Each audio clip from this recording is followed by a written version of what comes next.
Hey guys, thank you for joining me for some reading. So today we're going to read a story called On My Way to School, and the author is Wong Herbert Yi. So this week we've been talking about the ways, how do we measure time? So you think about the words that you use to measure time, words like day and week and month and year and minute. So in this story, we're going to read about the funny things that make a boy late for school. So just by looking at the cover here, decide whether or not you think the story is fiction or fantasy or nonfiction. This story looks like it's probably fantasy. Look, we've talked about how, cows are not going to be driving the school bus. There's not going to be a duck on the school bus or, a pig outside of the school bus. So while we're reading, just think about the characters and where the story takes place and the things that happen. Try to think about, what happened first, next, last. Try to put those things in order. And of course, you can always turn this sound off and you can read this on your own.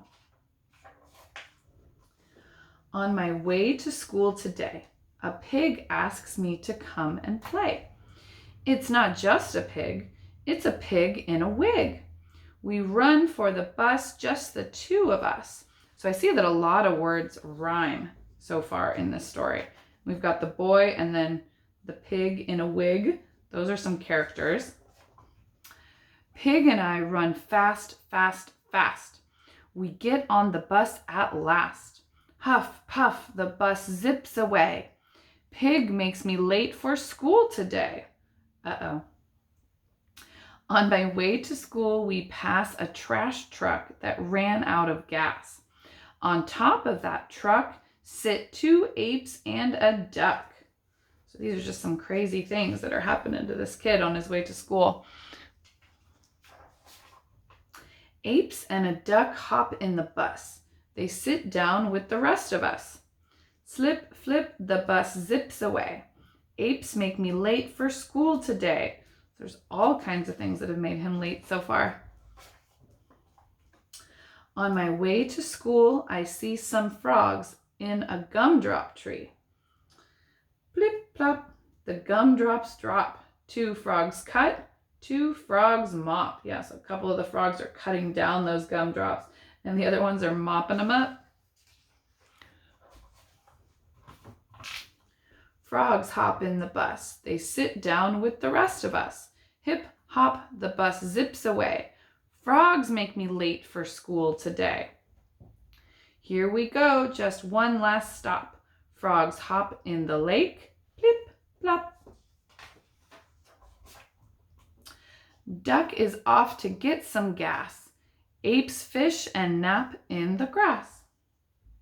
Tick-tock, the bus zips away. It looks like I am late today.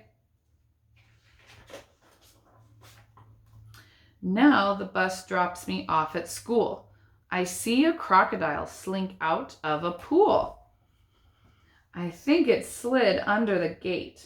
And that, Miss Blake, is why I'm late. All right, so let's take a look at the author. Meet Wong Herbert Yi. Wong Herbert Yi says, no bus picked me up at the corner. I walked a mile to get to school. When I write, I use things that really happened. My imagination fills in the rest. Remember what you see, read, and hear. You may write a funny story too. So what he's saying is that when he writes, he uses things that really happened. So it seems like maybe what happened in this story is he was also late for school for one reason or another. And so his imagination did the rest by coming up with all kinds of funny ways that this kid was late for school. So what you can do, of course, you can go back to the beginning of the video. You can turn the sound off. You can read it to a family member or read it to yourself many times as you like. Thanks, guys.